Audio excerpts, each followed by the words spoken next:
Well, it was a pretty good tourney, I thought. I saw more flat boards, not completely flat, but more flat boards than I've seen in the past, which I think means, generally that means everybody's bidding the same. There's a consensus about how the auction should go.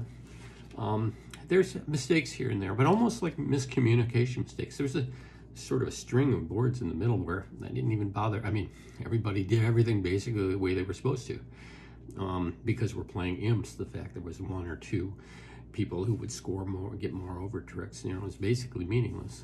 Would matter in match points, but certainly not in these imp games we've been playing. But all in all, pretty good day, I thought. Pretty good day.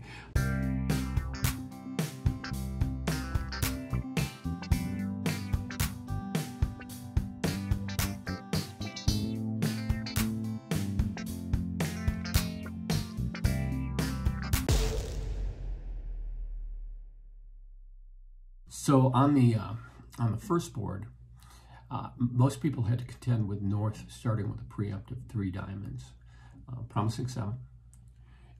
Your partner will double that 3 diamonds, and South should extend the preempt. Now, I didn't see anybody do this, but I think it's pretty clear that South, who has 4 diamonds, can easily bid 4 diamonds, or even 5 diamonds, I guess. The problem is that by extending the preempt, you've really put pressure on West. On my hand here, only has 7 points.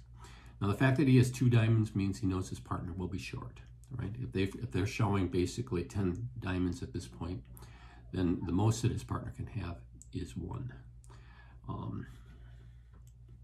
So the question is, based on that and the fact that it looks like you should have a 9-card, at least spades fit, probably makes sense to go ahead and bid 4 spades. Obviously, sometimes you just, over a preempt, sometimes you bid game just because you feel like they're picking your pocket, right? And you get a little paranoid, and that'll do the job. So, turns out the opponents, as I look at my hand, it's obvious the opponents have an 11-card diamond fit because my partner is a void, right? So, I can rough a diamond right away here. And then I have to decide on how to deal with basically the spades and the clubs. This is all about those 2 suits. I'm going to rough with the 10 just in case I need some transportation, not thinking that far ahead. Right? And now I want to get rid of trump. And I want to get rid of trump, and I want to lead clubs up to the board.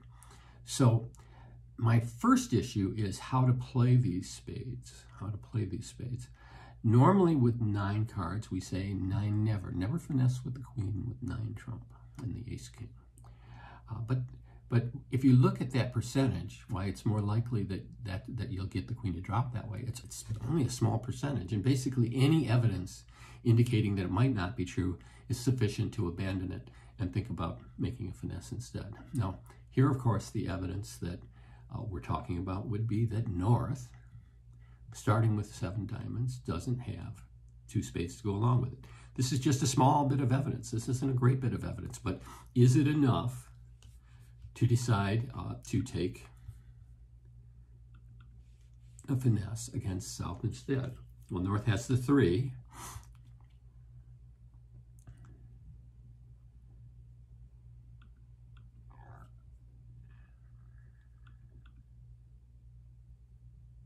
And there we're rewarded, right? Now, we probably should make this contract anyways, even if we lose the queen of spades, right, by not finessing. But giving myself an extra chance here. All right, so now having sorted out the spade issue, right, I have 2 spades left, and I need to deal with the clubs. Now, another conclusion we can reach because of the preempt is that North is going to have diamond honors, right? And presumably, he's going to have 7, 6 diamonds there, meaning he's not going to have the ace of clubs to go with it. So we know where the ace of clubs is. Question is, do we know where the jack of clubs is? Now,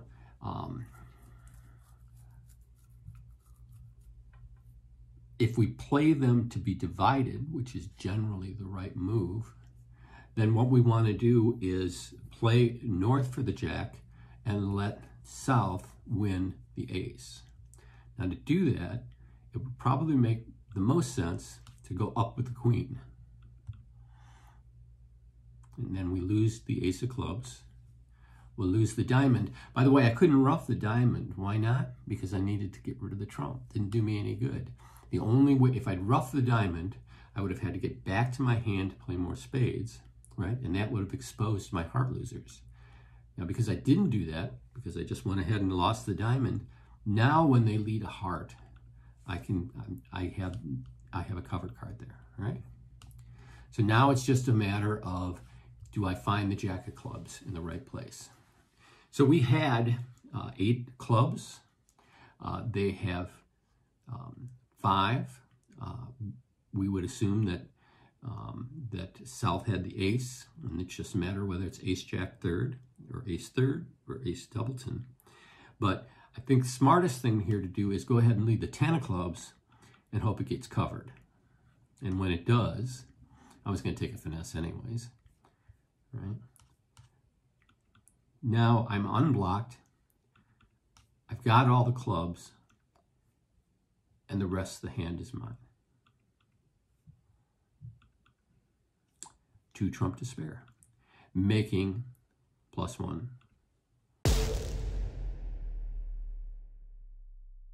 All right, so now we turn to board 2. Just an interesting point on the spade suit on here. First of all, I potentially have an overcall here. And if you play this with the robots, they'll actually make an overcall. It throws the auction into mayhem. And there's already a bit of mayhem on this. And North-South can actually get to 5 clubs and make. So, but I would seriously consider a spade overcall there. Think of it this way. There are 3 reasons to overcall, right? One is you think maybe you have a part score, right? You think maybe you have a game, right? You think it's your contract, so you want to get in the auction with them, so you make an overcall.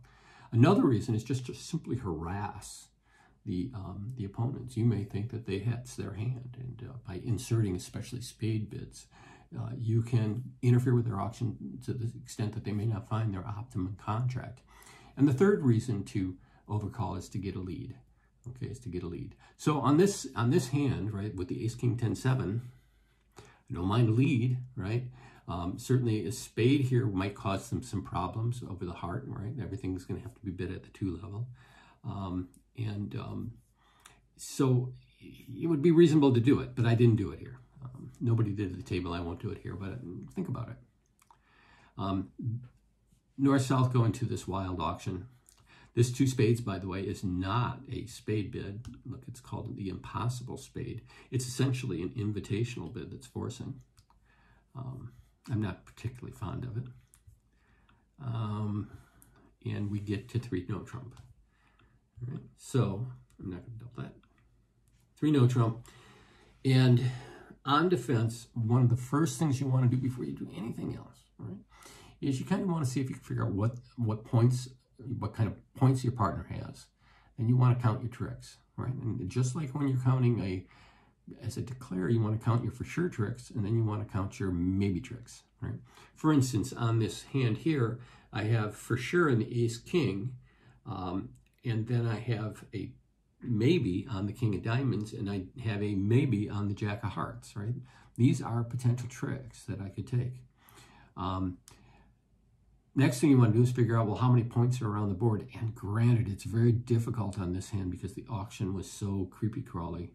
But there's 11, 13, 14 in South. North made that Impossible Spade bid, so he should have 11 or 12. So let's give them 25 points. Defense is often done best practiced with rosy glasses on. So give them 25. That means that we have 25 and 7 is 22, 23, and another 4, 27. The best my partner probably has is 3 or 4 points. Okay, 3 or 4 points. So what does this 2 of spades lead mean? Remember, North did not go to no trump and did not show a spade suit. So I think that North doesn't have spades. It's looking an awful lot like it's 4, 4, 4, 1, or 4, 4, 3, 2. What you play here over this 9 of spades is what determines whether or not you can hold, whether you can set them or not. all right? If you play the ace or king here, right, worried about losing to the jack, then they will make their contract, okay? West has to play the 10 here. Okay?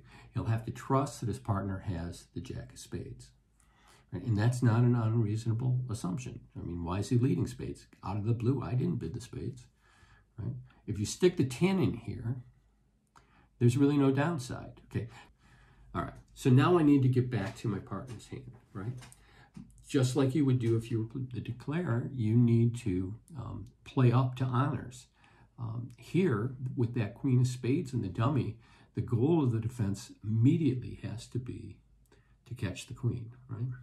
So if we catch the queen under my ace-king, then there's a shot here for us to get 4 spade tricks and whatever trick it is that I'm going to use to get back to my partner's hand. Right? So now I need to figure that out. Okay. Now, no signal's necessary, right? There wasn't a chance to give one anyways. But I know that it's not the heart suit because I can see ace, king, queen, 10 in the dummy and I have the jack. I know it's not the spade suit because if I underlead the ace, king, the queen is going. So I know that it's the 2 diamond suits. Beyond that, I don't really have any clue at all. Can we look at the auction? There were diamonds bid by North, so we know that he has diamonds, maybe the ace. So I don't really want to underlead my king jack anyways in diamonds. So I think probably choosing the club is very natural and is as good as anything else. Notice that if my partner has either the king protected or the ace, then we should be able to get a club trick. Lead the club. North plays low, and it looks like he's trying to duck it around to the queen because otherwise I assume my partner can't have the ace king, right? That'd be too many points for him. Okay? He could have the king and he can have the jack of spades, right? So now he leads back through.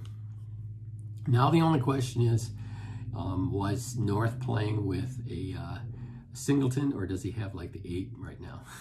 But I think it only makes sense because you can clean up the whole spade suit if you play him for a stiff. And like I said, when you play defense, put on your rosy colored glasses and assume the best because otherwise you won't make judgments like this.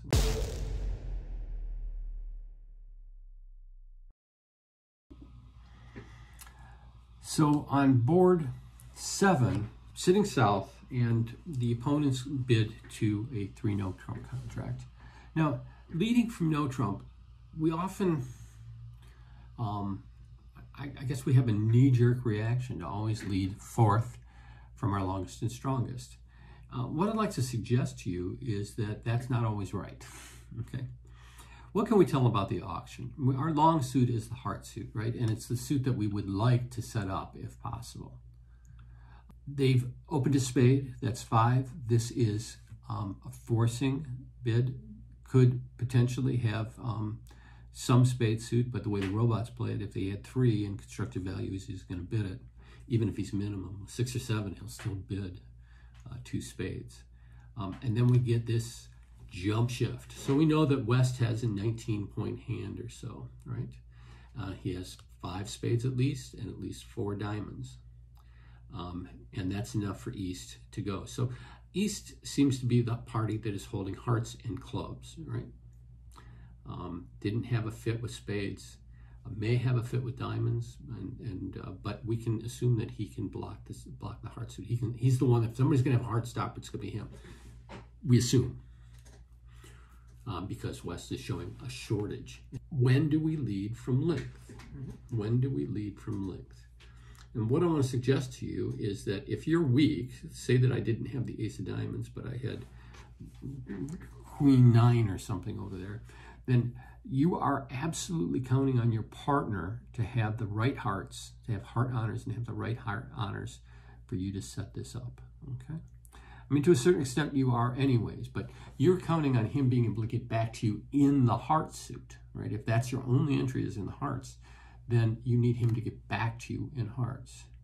I would guess that Robot has at least 3 hearts. I would guess that West is short in hearts. So my partner probably has 2 or 3 at the most, right? So if I'm going to need him to have honors and hearts and then be able to lead him back to me, if I'm weak, if I don't have another entry. Now, once you get another entry, like this ace of diamonds, now everything changes. Now it makes more sense to lead from length. And when I say length, I'm talking about five hearts. I very rarely, if ever, unless there's pressure on me to do so, will I lead from a 4-card suit. Right? If I think my partner has a suit, I have no problems doing that. But I'm never going to try to set up my own 4-card suit. Just doesn't happen, right? Here, though, I like my chances, because if my partner has some points and gets in on anything, then I should be able to get back in diamonds. So my heart lead is taken by West with the ace.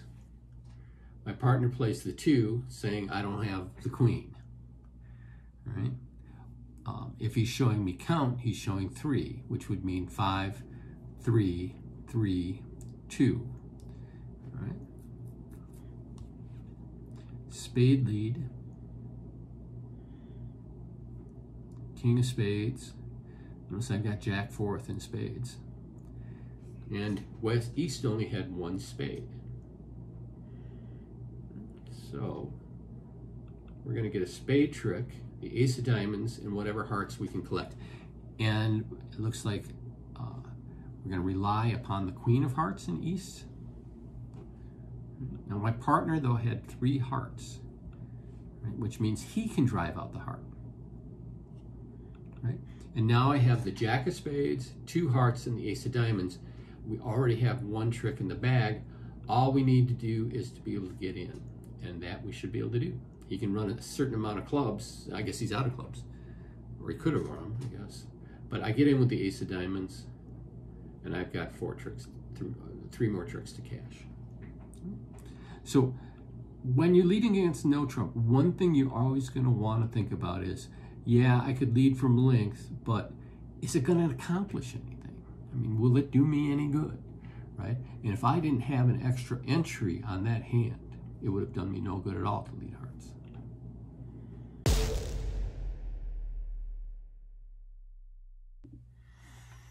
All right, for our final hand, let's look at board 10.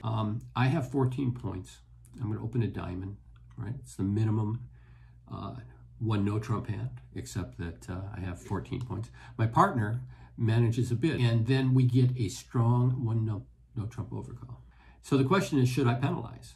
Well, if my partner has 7 points and I have 14, that's 21. If my partner has anything more than that, right, we clearly have most of the points. Also, I'm the stronger of my partnership because I've got all these cards, and they're nice ones, right? Kings and queens and the jacks, right, with some control. So I'm always going to be able to get back in, and North is going to have to be leading a lot of the time, right? So I also have some indication that my partner has a 4 or 5 card heart suit, and that North thinks they can stop it, right? So if we have 7, we'll know how many hearts North actually has as soon as we see the dummy. Anyways, I'm thinking that I'm going to double this. I don't think they have much of a shot at making this. It doesn't seem like they're running a suit, right? And that's where the doubles will drive you crazy. Double one no trump, it turns out somebody's running off 7 or 8 diamonds, right? But that doesn't seem to be the situation here, right? He seems to have our suits, right? And South, his partner, doesn't seem to have any points. If you give every one no trump bidder 16, right? If it's 15 to 17, if you give him 16, then you can say he's got a 16-point hand plus or minus 1, right? 16 plus my 14, that's 30 plus or minus 1. And then when we add the dummies points to it, we're going to have a good idea of what our partner has. Okay. Opening lead here. Well, I think it's going to be a heart. But even before that, I want to think about what could my partner have and what tricks do I have? Well, I have the ace of spades. I have the ace of hearts. And I like to think that I have a diamond trick at least, right? Because either my partner has the ace of diamonds or North has the ace of diamonds. It doesn't seem like on this auction, South has enough room for 4 points, unless my partner is really weak, right? So I think I get the king of diamonds, the ace of hearts, and the ace of spades. That's 3 of the 7 tricks I'm going to need. Where are the other tricks? Well, it seems like we might get other spade tricks. It seems entirely possible that my partner is going to get heart tricks, right? So I think that what I want to do is have my tricks come to me. In other words, I'm not going to underlead my honors. And I'm going to immediately work on setting up my partner's heart suit. And again, rosy colored glasses on defense. Always be optimistic, right? And that's a cautious, reasonable, evidence-based optimism. Right? I make an assumption he has some hearts. There's 3 hearts in south. So my partner, robot doesn't signal, but I don't really care about signals here because I'm planning on setting up a heart suit no matter what. He's got the king. So we had the ace king, jack of hearts comes down, here's the queen of hearts, and that's that. My partner had a 5-card heart suit, right? He had 5, I had 2, and they were 3-3. So now I'm not a great believer in signals until you know how to play defense. If there are any, because I think that your signals mislead your partner, right? Unless you know what the defense should be, what business do you have giving a signal, right? So learn to play defense first before you learn how to give signals. Your signals will actually be effective then and meaningful. I want my king of diamonds, right? This is something I knew right from the start. I don't need a lead to my spades, right? In fact, I don't want to lead to my spades unless my partner happens to have the king. What I want is to get the diamond, my king of diamonds, right? So I'm going to go ahead and give a diamond, big old hammer of a diamond signal. Lead me a diamond. Turns out I was right. I'm getting the king of diamonds, but it looks more like it is robot suit. I'll play the king here. Okay, great. That's 8, 9, 10, 11. I'm guessing that North has 2 diamonds left. So now the only thing I have to do, right, rosy colored glasses, my partner has all these heart tricks over there just waiting to cash. I need to get to them. Right? So I don't, it's obviously not diamonds, but I think it could be either clubs or spades. Now, which one is it? I don't know. Partner, even if he had a chance to signal, even if we played some sort of signal here, he hasn't had a chance to signal. So I have to decide which suit looks the best. Well, if I give West the king of spades, if I give my partner the king of spades, we just clean up. And there is no evidence to suggest that my partner doesn't have the king of spades. Right? No evidence to suggest that he doesn't. If I play the jack, duck, duck, duck, 10, duck, duck, duck, small, duck, 8, king, back to me for the ace. I mean, we could just have a field day. So I'm going to choose spades. And bad news. He didn't have the king. So it looks like I'll only get the ace of spades. He's going to cash out his diamonds. And to get that last one, he has to go over to the dummy. I'm not going to give him a chance to do that, of course. All right, I was wrong about spades. That's life. I'm going to try the other suit now, right? My partner has another honor over there. He should have more points. So I'll try again. This time I'll keep the queen. I'll underlead it. And we're hoping for just that, the ace of clubs. And then he starts cashing out his heart tricks. And we set him. Good defense pays off. You can consistently take one more trick on defense than anybody else. If you know when to double opportunistically, you're going to be a fabulous scorer. You're going to be a great partner for somebody.